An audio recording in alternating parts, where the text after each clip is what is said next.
Welcome to the Fear and Greed Afternoon Market Report for Wednesday, the 3rd of November 2021, where in just a few minutes I tell you everything you need to know about what's happened in financial markets, economics and the world of business today.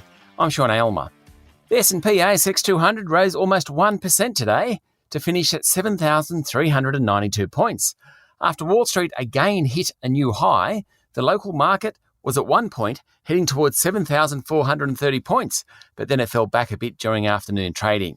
Materials, financials and consumer staples stocks were the best performers, while information technology stocks were the worst.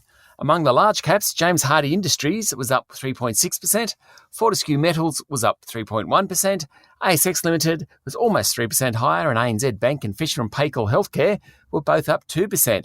Just shows how widespread the gains were today. Tech stocks, WiseTech Global, REA Group, Xero and Afterpay all went backwards, as did Toll Road Group, Transurban. The best performer of the top 200 today was AMP. I don't get to say that very often. It announced it would divest its 19% equity interest in Resolution Life Australasia for $524 million, triggering a 9% jump in its share price.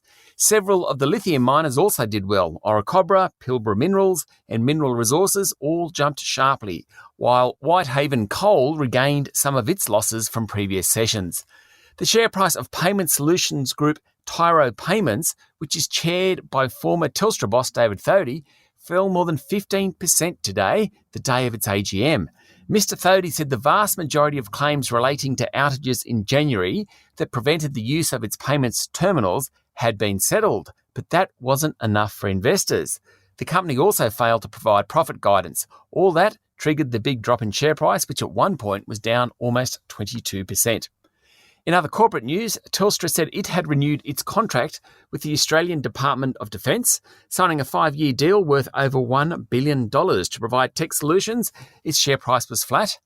Emcor, which is the world's largest packaging company, has cut back supplies to some of its lower margin customers as a result of raw material shortages.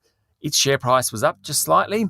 In economic news, the number of dwellings approved during September fell by 4.3%. Following a big jump in August. The trend in building approvals has been down ever since the withdrawal of government support packages, according to the Bureau of Statistics. The big shift, though, has been from freestanding dwellings to apartments where approvals are stronger. In COVID news, Victoria recorded 941 cases. That's 2 days in a row under 1,000. That is good news. New South Wales reported 190 new cases. On Wall Street, all the major indices ended higher ahead of tonight's much-anticipated Fed meeting. The Aussie dollar is buying around 74.4 US cents. That's it for the afternoon market report for Wednesday, the 3rd of November, 2021. Don't forget to hit follow on the podcast and find Fear and Greed on LinkedIn, Twitter and Facebook. Join me tomorrow morning for the Thursday edition of the Fear and Greed Business Headlines. I'm Sean Aylmer. Enjoy your evening.